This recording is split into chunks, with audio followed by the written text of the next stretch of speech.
감사합니다. 이렇게 환영해 주셔서요.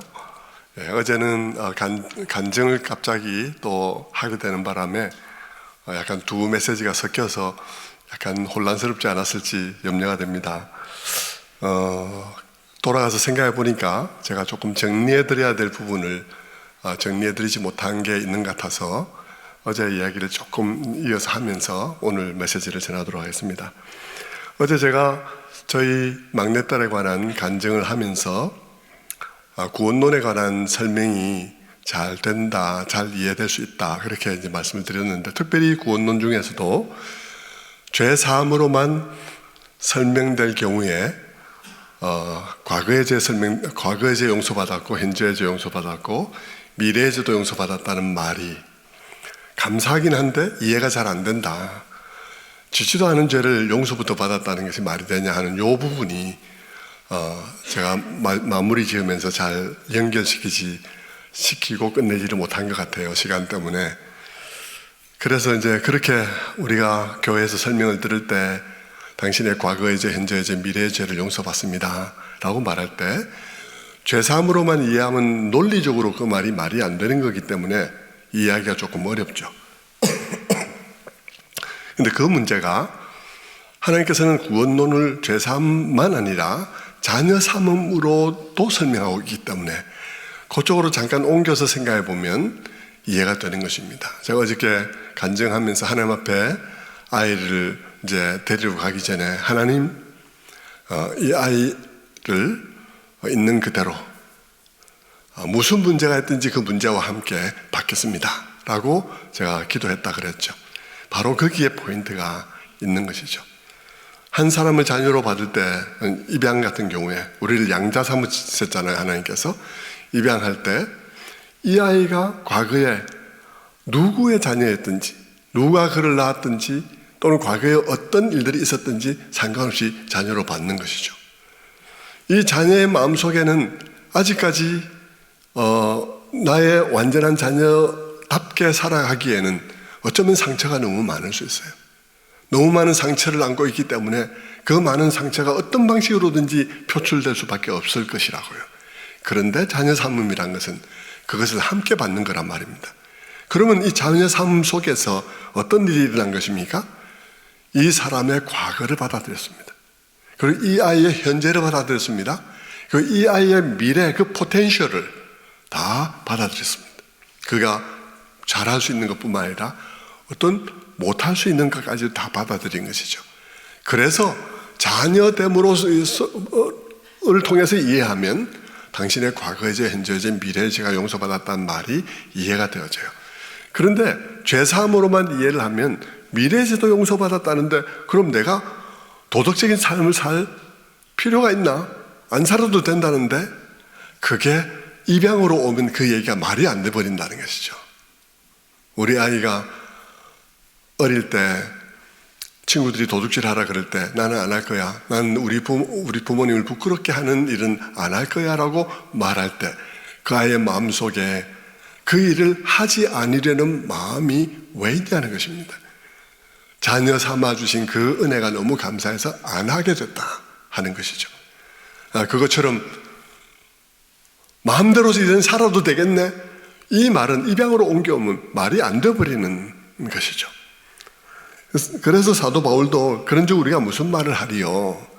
은혜에 더하려고 죄에 거하겠느냐? 그럴 수 없느니라. 다시 말하면 말도 안 된다 이 말이거든요. 죄에 대해서 죽은 우리가 어떻게 그 가운데 더 살리요? 말도 안 된다라고 사도 바울이 강하게 부정하는 것은 그런 이유인 것입니다.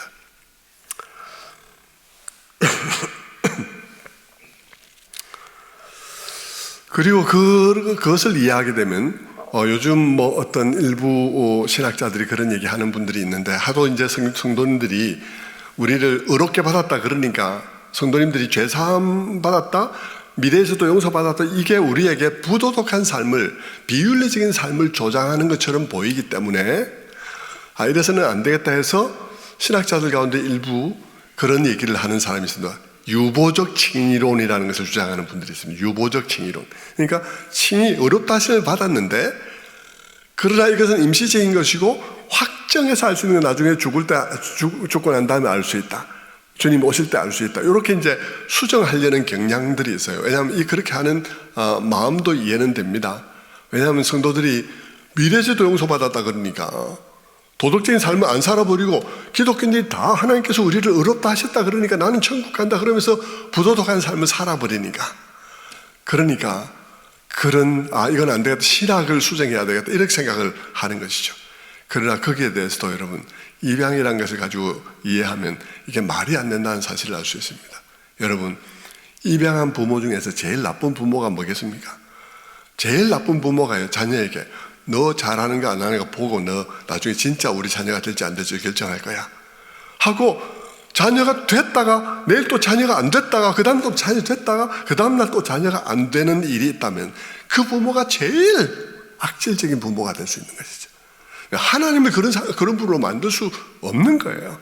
하나님 우리를 자녀 삼으셨고 한번 자녀 삼으신 걸 끝까지 사랑하시는 거고 그 다음에 남은 건 뭡니까? 그럼 그 사람은 언제 도덕적인 삶을 사느냐? 그래서 사도 바울이 말하는 거죠. 빌립보서 1장 6절의 말씀에 너희 안에서 착한 일을 시작하시니가 그리스도 예수의 날까지 이루실 줄을 우리가 확신하노라. 하나님께 맡겨야 되는 거죠. 하나님께 맡기는 거죠.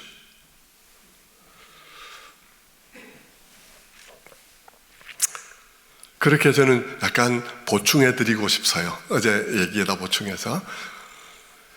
그래서 이제 그러면서 그런 얘기 또 해볼 수 있을 것 같아요. 우리가 예수 믿고 회개했는데 회개해도 죄를 지을 수가 있잖아요. 그래서 죄를 지었는데 큰 죄를 지었어요. 내일 아침에 새벽기도 가서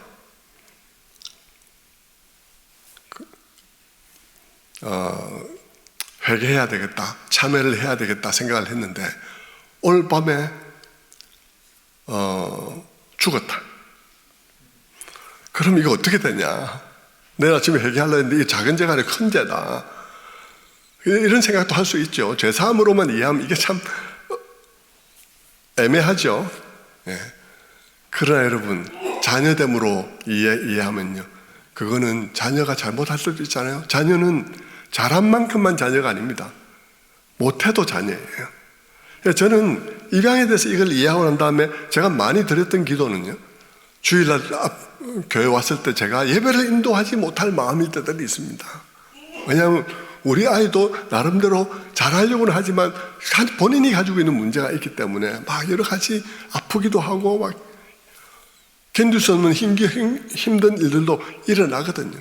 그런 과정 속에서 제가 막 소리를 지를 수도 있고 막 그렇게 통제가 안 되는 상황들이 일어날 수가 있는 거죠.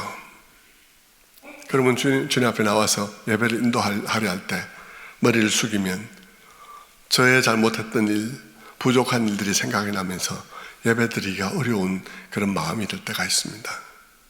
그럴 때 하나님 앞에 제가 이 입양 때문에 기도할 수 있었던 것은 뭐냐 그러면, 하나님 정말 감사합니다. 하나님 안에서 흔들리지 않는 지위를 주신 것을 감사합니다. 자녀됨이라는 이 흔들 수 없는 그런 지위를 주셔서 오늘도 제가 그 지위 안에서 주 앞에 나와서 예배할 수 있습니다. 그러면서 주님 이 시간 제가 주님을 예배합니다 하고 주님 예배 자리로 나아갈 수가 있었거든요. 그런 것들이 우리들에게 입양을 통해서 제가 구원론의 많은 부분들이 이해가 되었던 것이죠. 오늘을 제가 이제 전하고자 하신 말씀은 너희는 세상의 소금과 빛이라는 그런 말씀이에요. 이 말씀은 여러분들이 많이 들었던 말씀일 것입니다.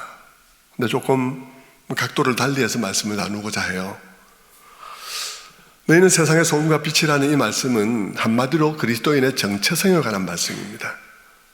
나는 누구며 나는 왜 여기 있는가, 그리고 무엇을 하며 살아야 하는가 하는 것에 관한 말씀이죠.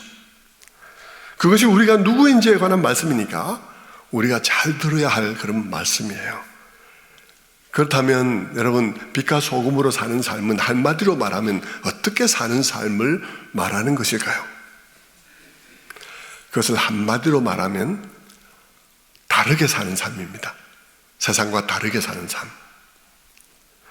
그 삶은 사실 오늘 이 빛과 소금에 관한 말씀에 이어서 나오는 말씀들에 나와요. 왜냐하면 빛과 소금의 삶이라는 것은 굉장히 추상적인 개념이기 때문에 그게 구체적으로 무슨 어떤 삶인데? 라고 물을 때 그게 어떤 삶인지에 관해서 예수님께서 산상수훈에서 이어서 쭉 예를 들어서 얘기를 하고 있는 셈이에요.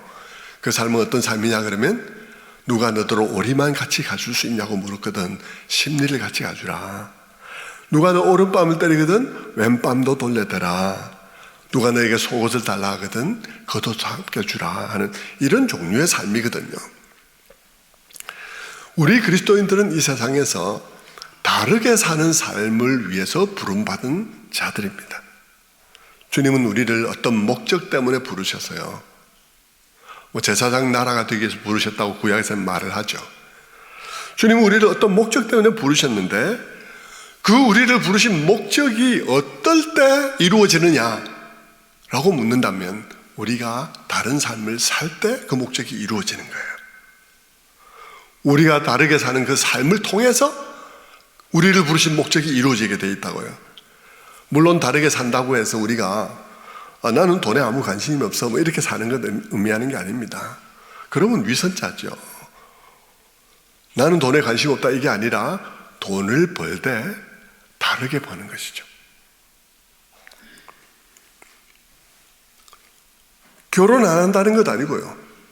세상이 가지고 있는 결혼관과 다르게 나는 우리는 다른 방식으로 결혼을 결정하고 다른 방식으로 결혼 생활을 하는 것을 의미하는 것입니다. 아이를 기를 때에도 다른 사람처럼 기르지 않고 우리는 뭔가 좀 다르게 기르려고 애를 쓴다는 것이에요. 성도 여러분, 우리가 다르게 산다는 것은 우리를 부르심의 목적을 이루는 방법이다 하는 것입니다. 그러니 우리에게 필요한 것은 세상에서 세상적 방식으로 성공하는 것이 아니라 다르게 사는 것이 우리에게 필요한 것이에요. 다르게 사는 일에 실패한다면 우리를 부르신 목적은 달성될 수가 없는 것입니다. 여러분 구약 이야기를 잘 아실 것입니다. 구약의 이스라엘 백성들이 가나안 땅에 들어갔습니다. 하지만 거기서 그들은 다시 쫓겨나죠. 이유가 뭐겠습니까? 이유가 똑같아요. 그들이 거기서 다른 사회를 이루어서 다른 방식의 삶을 나타내야 했는데 다르게 살지 않았기 때문인 것입니다. 하나님이 그들을 부르신 이유는 조금 전에 말씀드린 대로 제사장 나라가 되기 위해서 불렀습니다. 제사장 나라가 된다는 것은 그들이 가나안 땅에 들어가서 남다른 사회를 이루고 그 사회 속에 남다른 관계를 담아서 그래서 하나님을 모르던 세상이 그들을 통해서 하나님을 알고 예배의 자리로 나오게 하는 것, 그것이 그들이 제사장 나라로서의 역할입니다. 그들이 그 목적을 이루는 방법이 뭐냐? 다르게 사는 것이라는 것입니다. 그래서 주신 것이 율법이에요. 이스라엘 백성들을 시내산 아래 불러서 하나님께서 이렇게 말씀하시죠. 출애굽기 19장 5절부터 보면 이렇게 말씀합니다. 세계가 다 내게 속하였나니 너희가 내 말을 잘 듣고 내 언약을 지키면 너희는 모든 민족 중에서 내 소유가 되겠고 너희가 내게 대하여 제사장 나라가 되며 거룩한 백성이 되리라. 너는 이 말을 이스라엘 자손들에게 전할지니라. 모세가 내려와서 백성의 장로들을 불러 여호와께서 자기에게 명령하신 그 모든 말씀을 그들 앞에 진술하니 백성이 일제히 응답하여 이르되 여호와께서 명령하신 대로 우리가 다 행하리이다. 모세가 백성의 말을 여호와께 전하매 하나님께서 제사장 나라가 되게 하고 싶다. 세상이 다 내게 속했다. 다 내게 속했으니까 나는 모든 세상이 다 나의 사랑의 대상이다. 나의 관심의 대상이다. 근데 그것을 위해서 내가 너희를 특별한 소유로 삼고 싶다. 너희를 제사장 나라가 되고 싶다. 이 말을 전해주라. 라고 하니까 모세가 와서 전했더니 백성들이 우리 하나님 말씀대로 다 살아가겠습니다. 라고 말했다는 거죠. 그래서 모세가 하나님께 그 말씀을 다시 전해드리니까 하나님께서 모세를 다시 불러 올리셔서 그때부터 뭘 말하죠? 율법의 말씀들을 말해줘요. 그 율법의 말씀들은 그들이 어떻게 살아야 될 것인가를 말하는데 그게 어디 나오죠? 출애굽기는 성막을 짓는 얘기가 나오고 출애굽기 다음에 레위기에 삶에 관한 얘기가 나온단 말입니다. 레위기가 따분해 보이지만 사실은 굉장히 중요한 책이에요. 그 레위기의 말씀 속에서 다르게 사는 삶, 다시 말하면 거룩하게 사는 삶이 무엇인지를 말해주는 거예요. 거룩한 삶이라는 게 추상적이니까, 개념이 잘 안 잡히니까 구체적인 얘기를 또 해주는 거예요. 거기서도. 그 중에서 핵심적인 장이 레위기 19장입니다. 레위기 19장을 보면 이런 말씀이 나오거든요. 19장 2절에 너는 이스라엘 자손의 온 회중에게 말하여 이르라. 너희는 거룩하라. 이는 나 여호와 너희 하나님이 거룩함이니라. 너희는 달라야 된다. 이 말을 하고 있는 거죠. 그럼 어떻게 다를 것인가?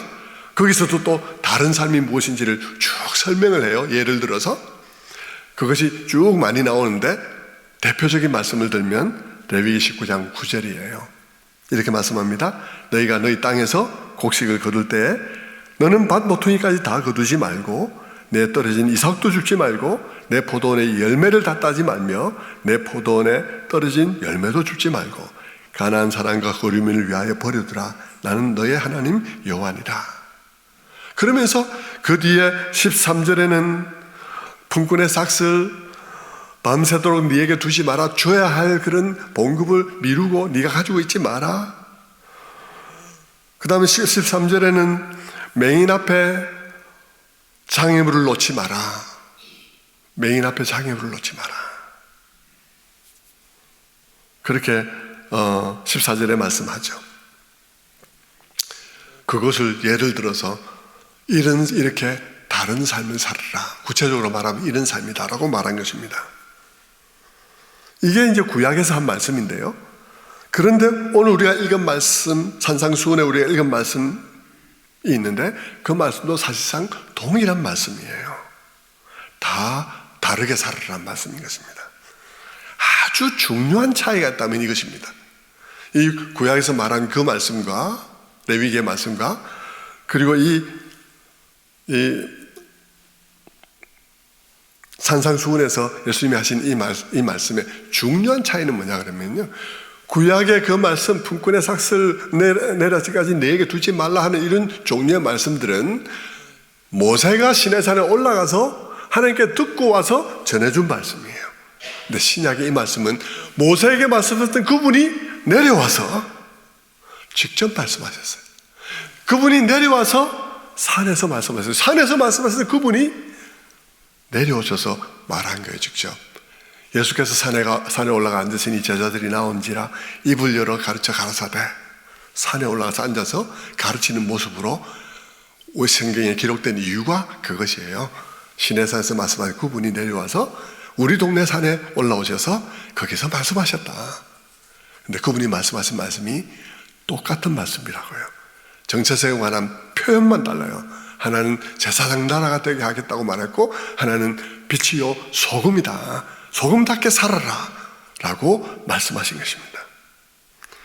그런데 빛으로 너희를 빛으로 불렀다고 했는데 그 빛으로 불렀다고 말할 때 그 말씀 끝에 16절 오늘 읽지 않은 16절의 말씀에 뭐라고 말씀하나요? 그들로 너희 착한 행실을 보고 하늘에 계신 네 아버지께 영광을 돌리게 하라. 그들이 너희 착한 행실을 보고 하늘에 계신 아버지께 영광을 돌리게 하라 했는데 그 말이 무슨 말입니까? 그들이 와서 하나님을 예배하게 하라 이 말입니다. 그러니까 제사장 나라가 되란 말과 똑같은 말이에요.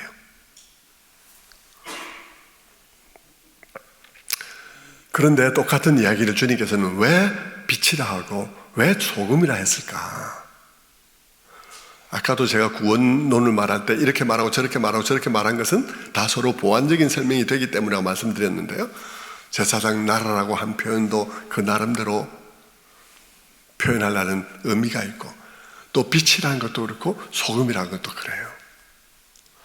그렇다면 빛은 무슨 뜻에서 빛이라고 했을까요? 빛의 중요한 기능은 어두움이 물러가게 하는 것도 있고 또 빛의 중요한 기능은 보이지 않는 것을 보이게 하는 것입니다. 보이지 않는 것을 보이게 하는 거예요. 그러니까 빛으로 불렀다는 것은 삶 속에 이 사회 속에 죄와 어둠이 물러가게 하는 그런 힘을 가진 그리스도인들이 있는 그곳에는 어두운 사회가 밝아진다는 그런 의미도 있지만 더 중요하게는 그리스도인은 무언가를 비추어서 세상이 어두워서 볼 수 없는 무언가를 보게 한다는 거예요.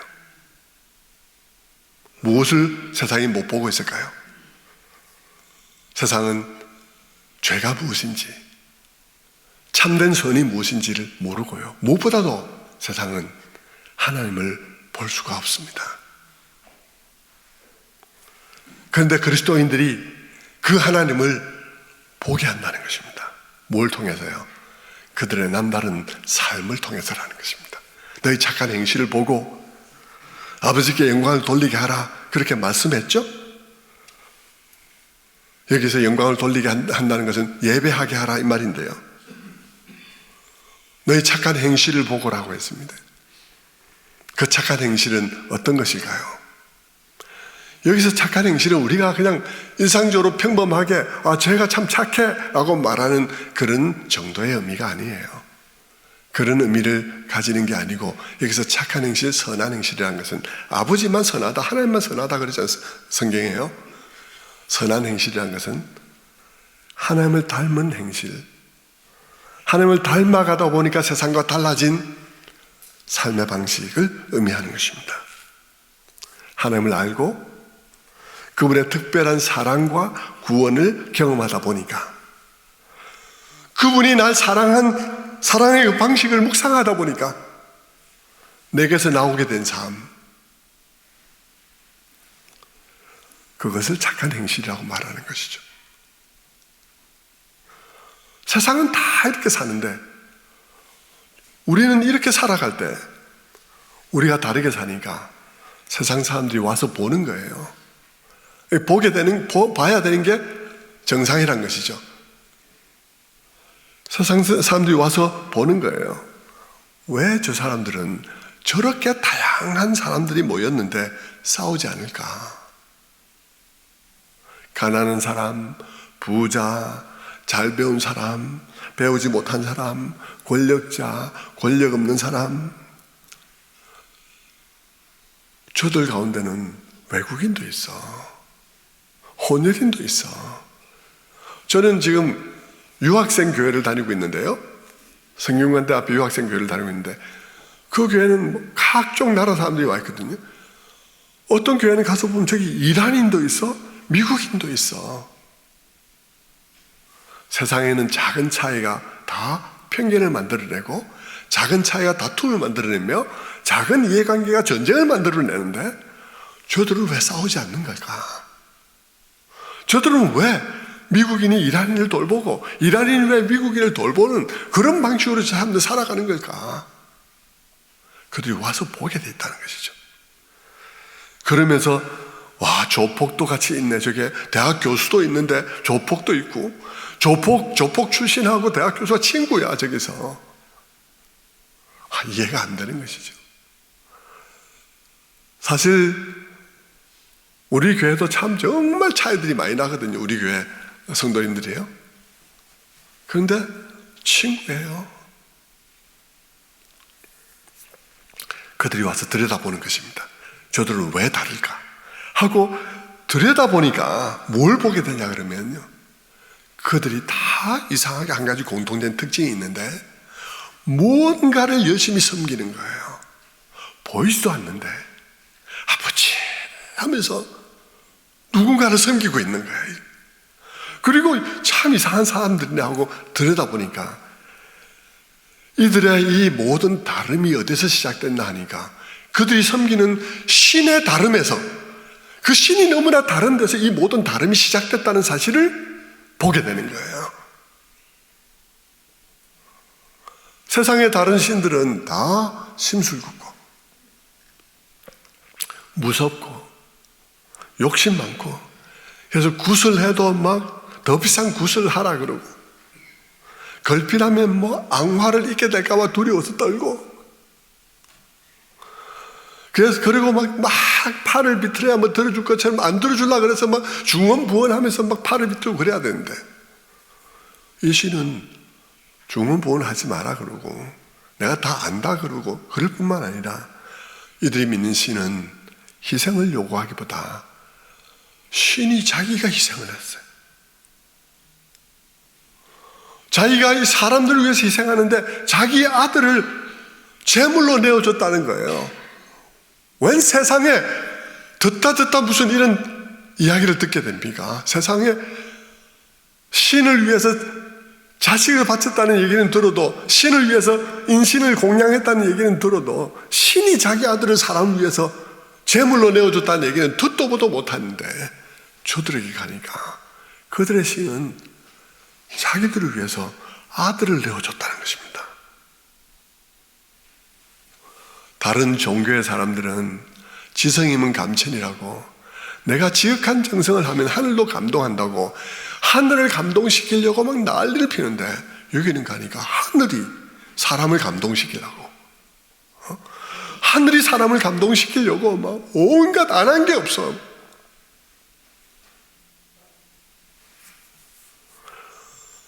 그 사람들을 감동시키려고 사람들의 허물과 죄를 위해서 아들을 내어줄 뿐만 아니라, 그러고도 그 십자가를 조롱하는 그들을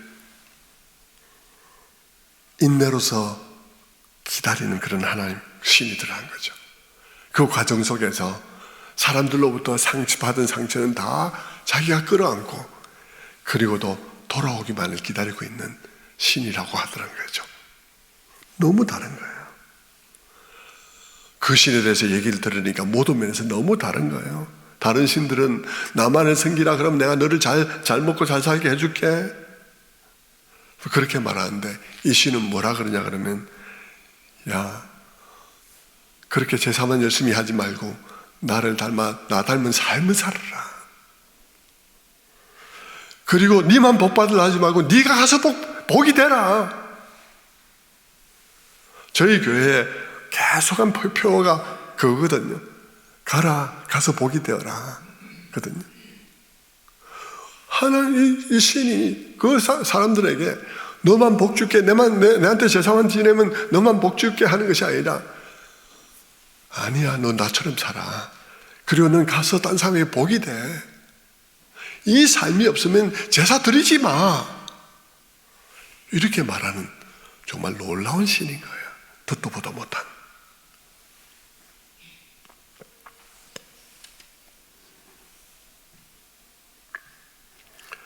그래서 사람들이 그 신의 사랑을 받았다 그러면서 막 사람들이 우는 겁니다. 울면서 눈물을 터뜨리면서 이렇게 말하는 거예요. 아, 나도 그렇게 살 거야. 아, 하나님, 당신의 사랑이 나를 이렇게 살게 합니다. 라고 고백하면서 눈물을 흘리는 것입니다.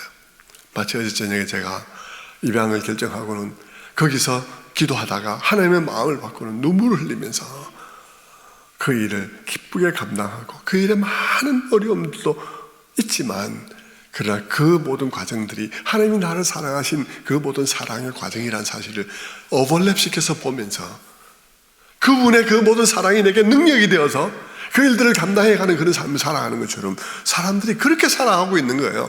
가서 보니까.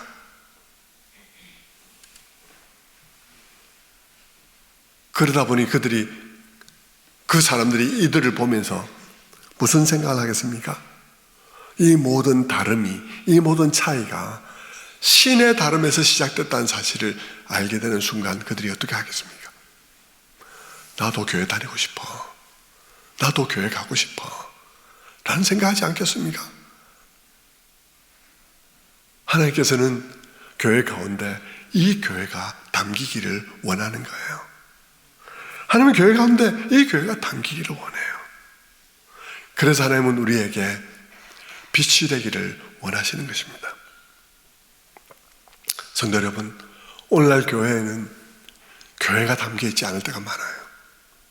오늘날 교회에는 교회 제도와 교회 조직과 교회 건물이 있는데 교회 안에 진짜 교회가 담겨 있지 않아요. 그 안 담겨 있는 교우들이 너무 많아요. 우리는 우리 스스로를 점검해 봐야 돼요. 하나님이 우리 교회에 원하는 게 뭘까? 하나님이 우리 교회에 원하시는 것은 우리 교회 속에 하나님 나라가 담기기를 원하는 거 아니겠습니까? 하나님 나라는 뭐예요? 하나님 나라는 그분의 통치인데, 그분의 통치가 뭡니까? 그분의 사랑의 통치예요. 은혜의 통치예요. 그 은혜를 경험한 사람들이 그 은혜로 하나님을 경험한 그 경험을 성도 사이에 함께 나누는 거, 간증하는 게 아니라 실제로 그를 끌어안는 거예요. 내 얘기를 간증만 하는 게 아니라 그를 끌어안는 것이죠. 그 관계가 이 교회 속에 담겨야 한다고요. 성도 여러분, 교회에 담겨야 하는 것은 예배만이 아닙니다. 예배 너무 중요하죠. 예배는 핵심적으로 중요합니다. 그러나 여러분, 예배가 핵심적으로 중요하다 하더라도 교회는 예배만 당겨서는 안 돼요. 아니, 예배만 당기는 게 아니라 예배에 그치면 아무것도 아니에요. 성경은 열매를 맺으라 그러잖아요. 열매를 맺지 않는 예배만 드리는 교회를 해서 뭐라 그러나요? 열매 없는 무화과 나무라고 예수님이 저주했지 않습니까? 교회 안에는 열매가 맺혀야 되는, 열매는 관계예요. 삶이에요. 그렇다면 여러분, 예배는 중요하지 않은 거 아니요. 예배는 너무 중요해요. 예배는 너무 중요합니다. 왜 그런가요? 여러분, 예배와 삶의 관계는요, 잎사귀와 열매의 관계예요. 잎사귀는 뭐예요? 예배는 뭐예요? 예배는 하늘의 은혜를 받으면서 영적 탄소 동화작용을 하는 시간입니다. 예? 우리가 예배에 참석해서 하늘의 빛을 받으면서 하나님의 놀라운 은혜를 받으면서 거기서 우리의 영혼이 살아나고 탄소 동화작용을 일으켜서 열매로 막 맺혀져 가는 것이 예배여야 한다고요. 예배로만 끝나면 안 되는 거예요. 한국 교회는요, 예배를 멋지게 드리는데 많은 힘을 쏟고 있지만 삶을 지향하고 있지 않습니다. 그건 너무나 문제예요. 예배 너무 소중합니다. 하나님께 우리가 드려야 할 가장 기본적인 것이죠. 그러나 그럼에도 불구하고 예배는 우리의 탄소 동화작용의 시간이에요. 말씀 듣고 우리 영혼이 활성화되어지고, 그래서 우리 안에 영적 열매를 맺을 수 있는 자양분들, 힘들을 막 얻으면서 감당할 수 없는 일들을 감당해가고, 그래서 열매가 맺히는 것이죠.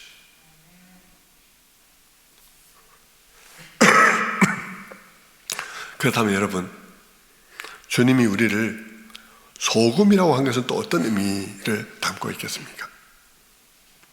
소금이라는 것은 어떤 의미일까요?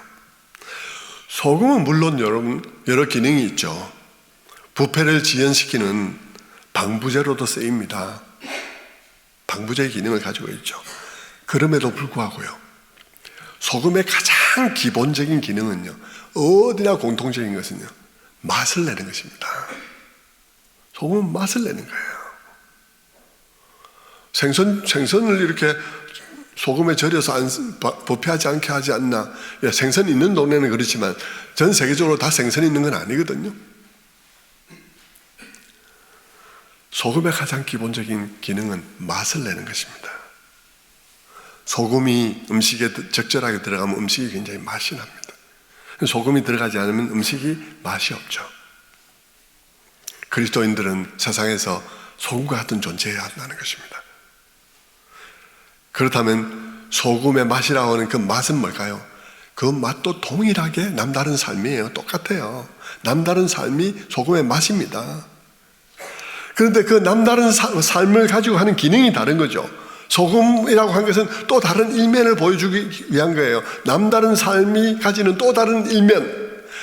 한 가지 면은 남다른 삶은 빛이다. 그래서 그 남다른 삶을 통해서 하나님을 보게 하는, 보이지 않는 하나님을 보게 하는 기능을 가진 것이다 라고 말했는데, 그러나 그 남다른 삶은 동시에 소금이라는 거죠.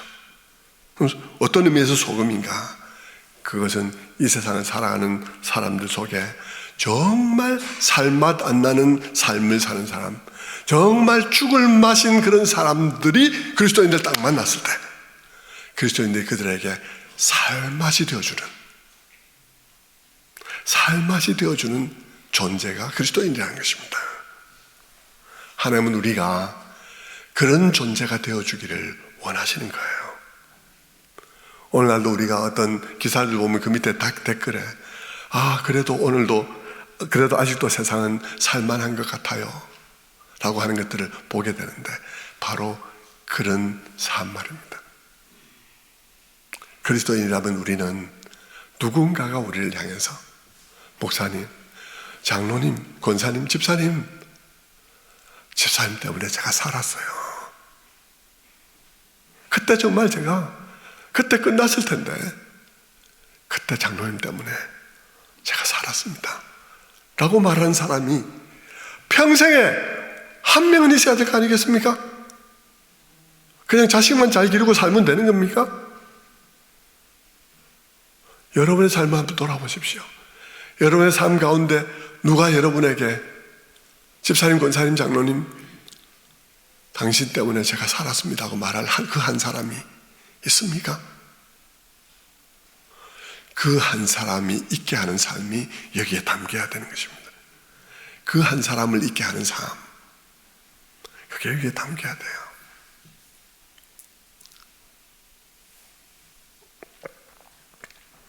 그리스도인의 삶, 그리스도인은 어떤 존재여야 하냐 하면요, 그렇게 살맛 안 나는 인생에 처해 있는 사람들에게 살맛을 더해주는 존재. 근데 그 살맛을 무엇으로 내냐? 남다른 삶으로 낸다는 것입니다. 어떻게 남다른 삶인데? 라고 묻는다면 구약 성경으로 말하면 밭에 있는 곡식을 다 거두지 말고 모퉁이를 남겨두는 삶, 누군가에게 살맛을 내는 거죠. 과일의 나무에서 과일을 딸 때 과일을 다 따지 않고 과부와 나그네를 위해서 남겨두는 삶. 예를 들자면 그렇다는 것입니다.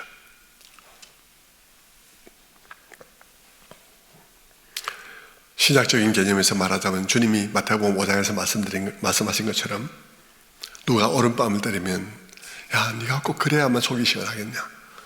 그러면 왼뺨도 때리라 하고 돌려대는 삶. 너무 힘들어서 오리만 함께 가줄 수 없겠니 하는 사람에게 심리도 함께 가주는 삶. 원수를 미워해야 마땅하지만 그렇게 하지 않고 그들을 위해서 기도하는 삶. 그것이 누군가에게 살맛 안 나는 세상에서 살맛 나게 한다는 뜻의 말씀인 거예요. 너는 세상의 소금이다.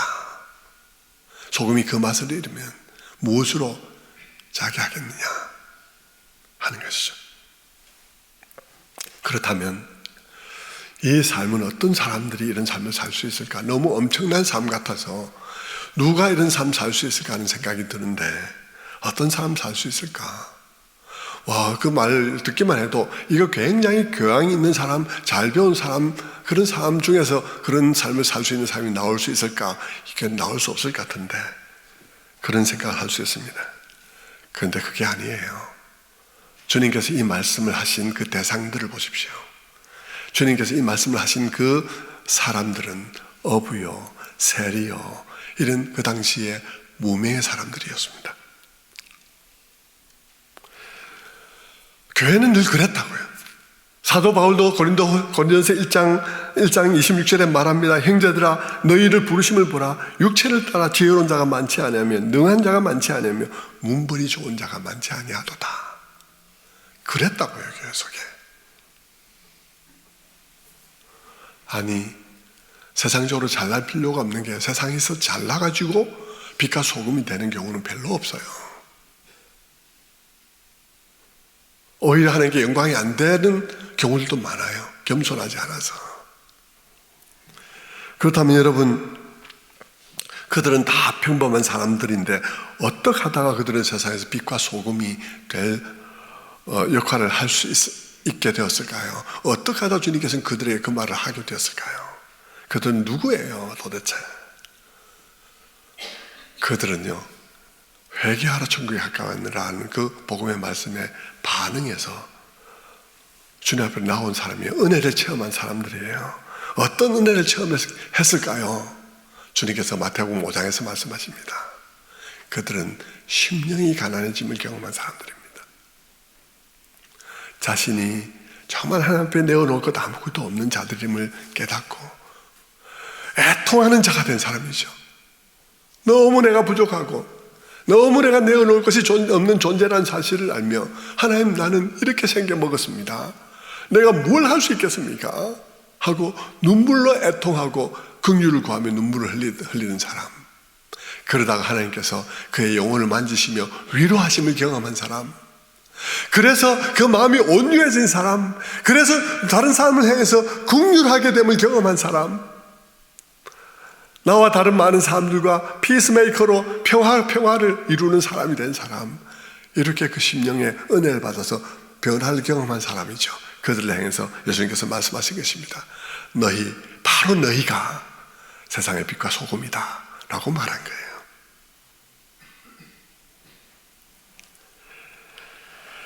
그들이 하나님의 은혜를 경험하면서 그들이 관대하게 된 것도 바로 그 하나님의 은혜를 경험하면서 관대하게 된 것이죠. 그들이 경험한 하나님 때문이에요. 하나님이 자기의 구원을 가만히 생각해 보니까 하나님이 자기를 그렇게 대해준 거예요. 그래서 그 하나님을 경험한 그들이 누군가 고통에 빠진 인생, 그래서 살맛 나지 않는 인생을 살아가고 있는 그 사람에게 살맛이 되어준 것입니다. 무엇으로요? 남다른 삶으로요. 예수 닮은 삶으로요. 그건 잘 배운 사람이 할 수 있는 게 아니에요. 은혜 받은 사람이 할 수 있는 것이죠. 성공한 사람이라 할 수 있는 게 아니에요. 은혜 받은 사람만 할 수 있는 거예요. 그래서 성공하지 않아도, 잘 배우지 않아도 살 수 있는 삶이에요. 그분이 은혜를 주시면. 자, 그렇다면 남은 문제는 뭘까요?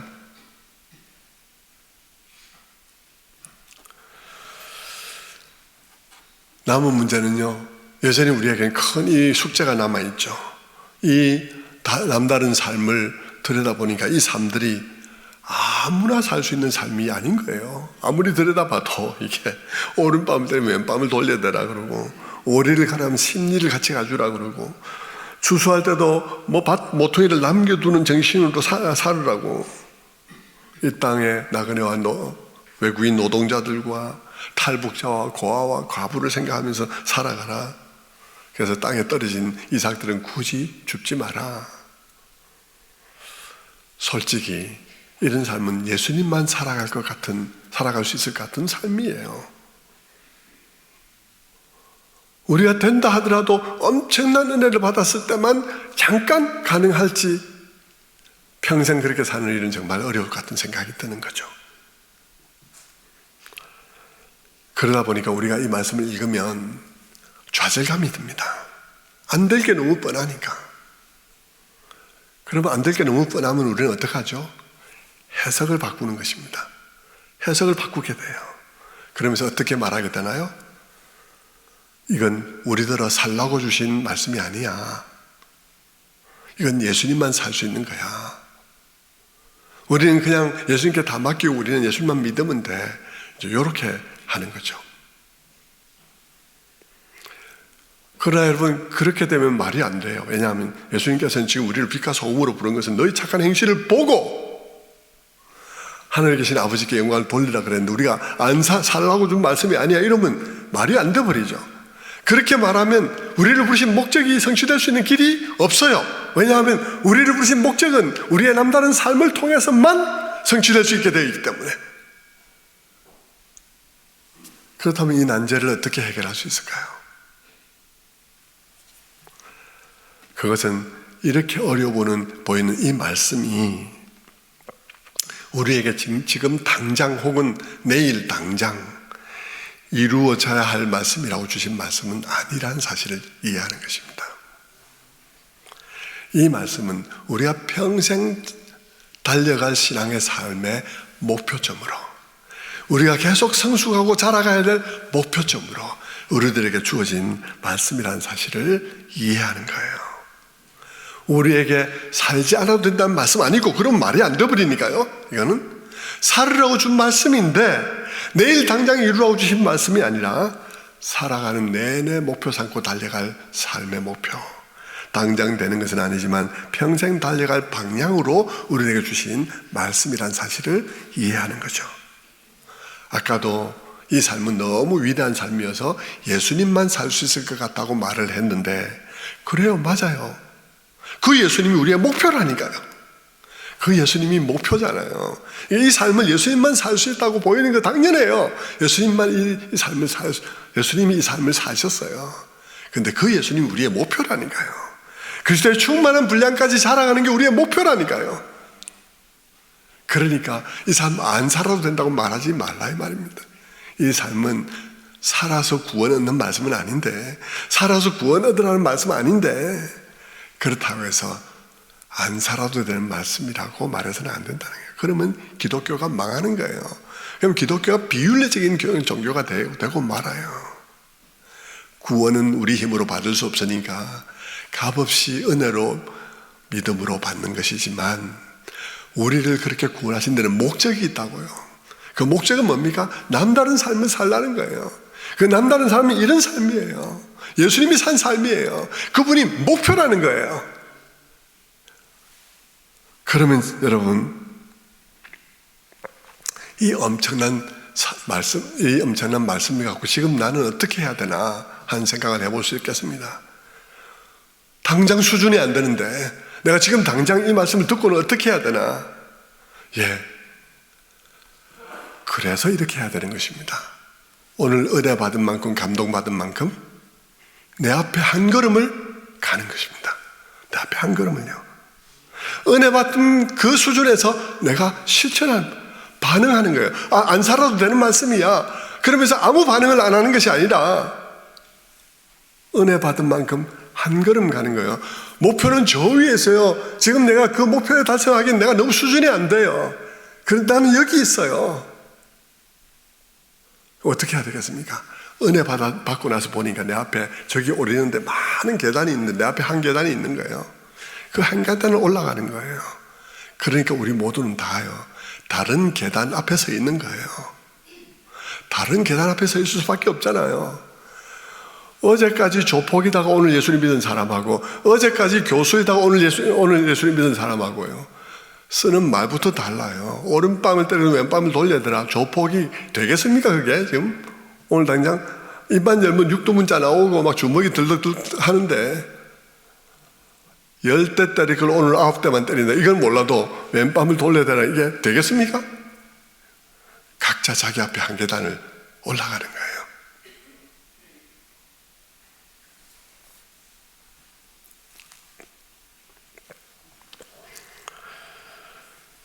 그래서 우리는 서로 다른 계단 앞에 서 있고 서로 막 수평적으로 보면서 비난할 게 못 되고 각자 자기 앞에 한 계단을 올라가는 것입니다. 아까도 밥 모퉁이를 남겨두라고 주님께서 말씀하셨는데, 하나님께서는 밥 모퉁이가 몇 메다인지를 말씀 안 하셨어요. 몇 메다가 밥 모퉁이인지 몰라. 근데 모퉁이를 남겨두라 했으니까 얼마를 남겨둬야 되는지 모르겠는데, 저 권사님을 보니까 엄두가 안 나는 거예요. 저 권사님은 밥 모퉁이가 5m야. 난 못하죠. 어떻게 해요? 안 합니까? 안 하는 게 아니고요, 내가 받은 은혜만큼에서 시작하는 것입니다. 50cm, 밥 모퉁이 50cm 남겨두는 거예요. 그리고 그 다음에 은혜 받으면 1m 남겨두는 것이죠. 그러다 보면 권사님은 5m인데 내가 6m 하는 날도 올 수 있는 것이죠.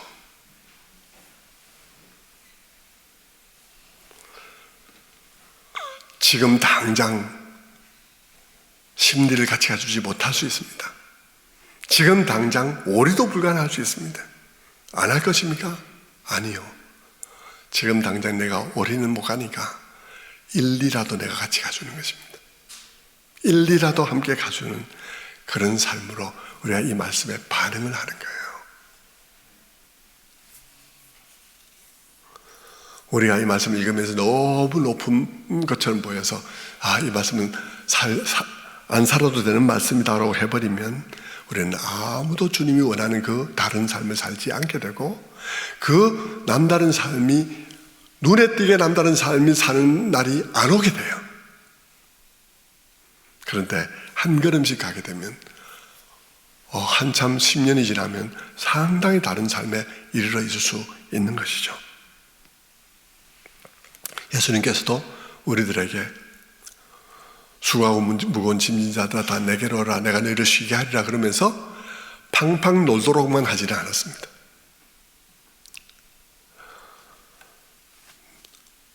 나의 멍에를 메라고, 나의 멍에는 가볍다고 뭔가를 메라 그랬죠. 왜 가볍겠습니까? 이게 밥 모퉁이가 1m짜리인지 2m짜리인지 모르겠어요. 그게 오리 가는 건지 심리 가는지 모르겠지만 그 짐이, 내 짐은 가볍다. 율법주의처럼 막 무거운 짐을 지고 이거 안 하면 큰일 난다, 이제 벌 받는다, 천국 못 간다, 이게 아니라 예수님 와서 그 마음을 쉬게 하면서 내가 도와주고, 내가 너를 사랑한 그 사랑을 네가 깨달으면 그것이 네게 힘이 되어져서 이 짐을 짊어지면 훨씬 가볍게 지고, 그런 거지. 짐이 없는 게 아니에요. 짐이 있습니다.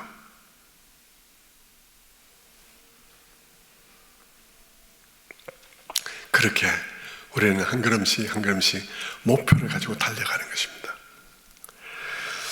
그러고 나서 이제 성경을 보면 이게 뭐 어느 한 절 갖고 마음대로 상상해서 되는 문제는 아니지 않습니까?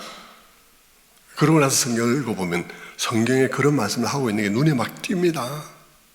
예를 들면 바울도요, 빌보서 3장 12절에 이렇게 말합니다. 내가 이미 얻었다 함도 아니요 온전히 이루었다 함도 아니라 오직 내가 그리스도 예수께 잡힌 바 된 그것을 잡으려고 달려가노라. 형제들아, 나는 아직 내가 잡은 줄로 여기지 아니하고 오직 앞에 있는 것을 잡으려고 포대를 향하여 그리스도 예수 안에서 달려가노라. 바울이 고백해요. 내가 주님께 잡혔다고, 목적을 갖고 주님은 나를 붙잡으셨다고. 그런데 그 목적은 아직까지 나는 이루지 못했다고. 그런데 나는 지금도 달려가고 있느라고. 그거거든요. 목표를 향해서요.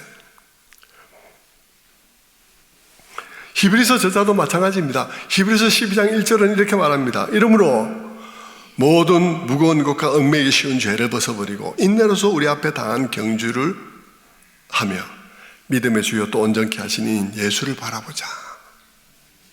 우리는 믿음의 경주를 달리고 있다 말하면서, 우리는 평생 달려가는 자라고 말하면서 무엇을 바라보며 달려가야 된다고요? 믿음의 주요 온전케 하시는 예수, 우리의 믿음의 창시자이시며 우리를 온전케 하시는 자이시며 우리의 목표가 되시는 그 예수 그리스도를 바라보면서 그분이 주시는 힘으로 이 경주를 달려가는 것이라고 바울은 말하고 있는 것이죠. 산상수훈의 삶, 그 삶은 우리들의 목표입니다. 그 목표 앞에 내가 해야 될 것은 나의 앞에 있는 한 계단을 올라가는 것입니다. 그럴 때 교회가 바뀌는 거예요. 그럴 때 이 교회가 진짜 교회가 담기는 거예요. 다른 사람들이 와서 보면 이 교회 참 다르다고 느끼게 되는 것입니다. 주님은 그런 교회를 보기를 원하십니다. 그것이 이 교회가 되어져야 할 교회인 거예요. 마지막으로, 오늘은 조금 짧게 할게요. 네. 마지막으로 한 가지 저에게 있었던 일을 이야기하고 마치겠습니다. 제가 현직에 있을 때 우리 교회에서는 북한 선교를, 우연한 기회에 북한 선교를 좀 열심히 하게 되었었습니다. 그때 북한 내지도 하고 또 탈북자 사역하는 일을 같이 도와서 이렇게 하게 됐었는데요. 그러다 보니까 저희 교회에서 탈북자 3쌍이 결혼을 했어요. 우리 교회에서 뭐 일체 경비를 다 부담하고 잔치까지, 포토까지 다 이렇게 했습니다. 근데 그 중에 한 쌍이 목사가 되었는데요. 그 목사님이 20대 중반일 때의 얘기입니다. 어느 날 한참 복음으로 뜨겁던 그 청년, 꽃제비를 하다가 남한에 온 사람이거든요. 남한에 온 지 한 5년쯤 된 사람이었습니다. 그 청년이 제게 와서 말하는 것입니다. 기도하다가 하나님께 개척할 마음을 받았다고. 그러면서 기도해 달라는 거예요. 기도해 달라고 그러는데, 기도해 달라는 말에는 도와달라는 말도 포함될 수 있으니까 마음의 부담이 조금 있는 것이죠. 그런데 여러분 같으면 어떻게 하겠습니까? 20대 중반의 탈북자예요. 5년 전쯤에 탈북을 했습니다. 그 앞에 있는 꽃제비를 했었어요. 그러다 남한에 와서 5년 정도 됐는데 총신 신대원을 간 것이 아니라 총신 대학교 신학과 2학년 됐을 때입니다. 남한 생활의 경험도 없고 아직 신학도 잘 모를 그런 사람이었는데 성경은 어떤 통독반에 가서 한 300독 정도 했다 그래요. 그래서 제가 참 사랑하는 사람이었기 때문에 그래서 제가 어떻게 해야 되나 기도하면서 고민했습니다. 여러분 어떻게 하실 것 같아요? 고민하다가 제가 도와주기로 결심을 했습니다. 많이는 곤란하고 그래서 조금 한 몇백만 원 정도 도와주기로 마음을 먹었어요. 왜 그러냐면 이게 안 될 일이 뻔하니까 누가 봐도 이거 도와줄 일이 못 되지 않습니까? 이게 아직 적응도 안 됐고 이런 여러 상황들이 있는데 목회라는 게 그래도 저도 개척해 봐서 알지만 목사가 돼서도 배워가야 할 많은 세월이 필요하지 않습니까? 근데 아직 남한 사회에 와서 이제 남한 사회도 적응이 안 돼 있는 이런 상황 속에서 그러니까 제가 너무 우리 청년을 사랑하고 정말 자식처럼 그런 마음이 있는데도 불구하고 어쨌든 안 될 일은 안 될 일이니까요. 아무튼 돕는 일은 지혜로운 일같이 보이지는 않았습니다. 해봐야 안 될 거니까. 그런데 저는 돕기로 했거든요. 왜 돕기로 했을 것 같습니까, 여러분? 돕기로 한 제 마음은 무슨 마음일까요?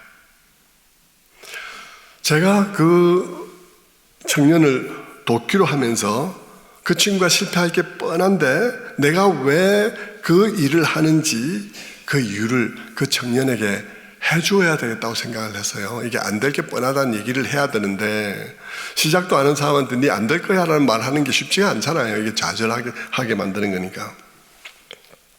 어쨌든 그 청년에게 제가 도움을 주면서 말했습니다.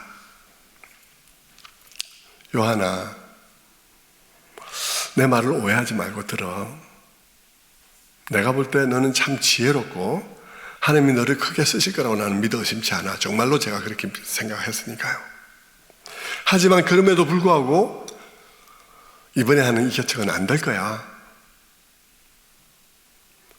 그러면 네가 생각하겠지. 안 될 건데 왜 돕냐고.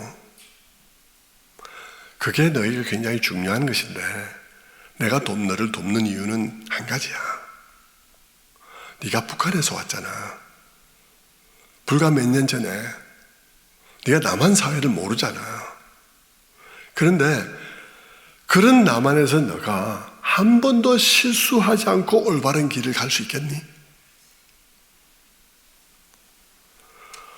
나는 너가 실수할 수밖에 없다고 생각하고 많은 실수를 해야 된다고 생각해. 그래서 나는 네가 실수하는 그 모든 여정에 함께 해주기로 마음먹은 거야. 너는 어차피 실수할 수밖에 없고 실수를 통해서 이 사회에 적응해 가야 되는데 이 사회의 많은 사람들은 네가 실수할 때마다 너를 비난하고 외면하고 등 돌리고 낙인 찍고 할 텐데 나는 네가 그 실수를 겪는 모든 과정 속에 너와 함께 동행해 주고 싶어서 돕기로 결정한 거야.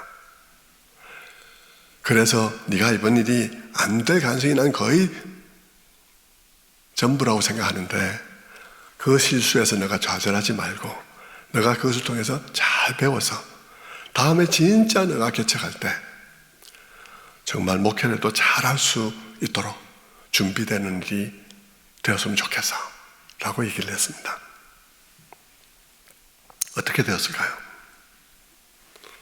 당연히 실패했죠. 1년도 못해서 문 닫았습니다. 근데 그 북한 젊은이 어떻게 됐을까요? 지금은 진짜 그때 잘 배워서 지금은 개척했어요. 탈북자 교회 중에서 가장 유명한 교회가 됐습니다. 목회를 잘하고 있어요.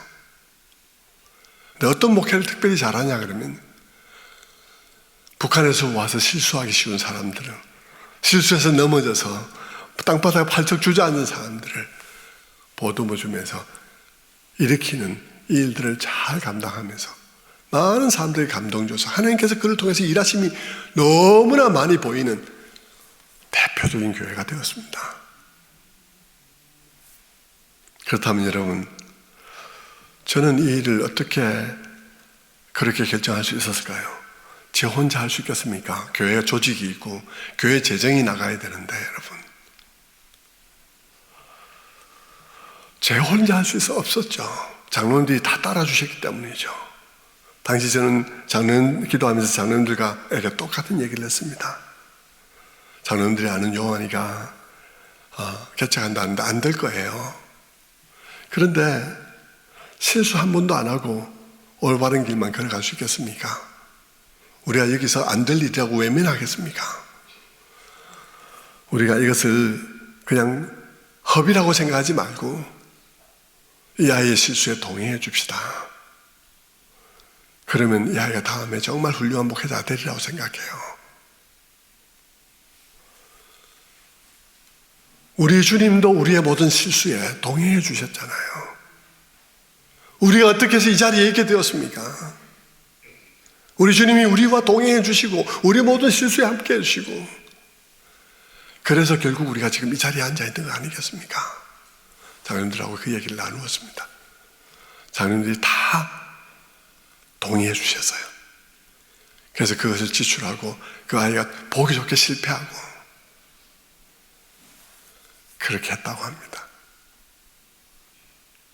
그래서 그 아이가 실패하고 결국은 그 과정을 통해서 신뢰는 더 돈독해지고 더 그 점에 대해서 감사하고 그것이 마음의 교훈이 되어서 그것을 실천하는 그런 일을 하게 된 것이죠. 오리를 함께 가자는 자에게 심리를 함께 가주라. 우리가 왜 그것을 할 수 있겠습니까? 주님의 은혜를 생각해 보면, 주님이 나에게 하신 일을 생각하면 당장 오리는 아니라도 1, 2부터 우리는 시작할 수 있는 것이죠. 말씀을 맺겠습니다. 하나님께서 우리들에게 주신 그 부르심은 바로 이와 같은 남다른 삶을 살아라는 것이죠. 그 남다른 삶을 살면서 남다른 공동체를 이룰 때 하나님께서 우리 공동체를 통해서 왜 저들은 저럴까 하는 것을 통해서 하나님을 보게 되고, 또 그런 삶들을 살아가는 우리들을 통해서 살맛 안 나는 인생 살아가는 사람들이 삶의 용기를 회복하고 그리고 주님께 나오게 하는 일들을 하게 하기 위해서 주님께서 우리를 부르신 것입니다. 오늘 그와 같은 삶을 우리 공동체 속에 잘 담으셔서 정말 이 인명각처에서 많은 사람들에게 살맛 나게 하는 영세교회가 되기를 주님의 이름으로 축원합니다. 기도하겠습니다. 자비로우신 아버지 하나님, 감사합니다. 오늘도 이렇게 집회 둘째 날을 통해서 하나님께서 우리를 빛과 소금으로 부른 목적이 무엇인지를 함께 나누었습니다.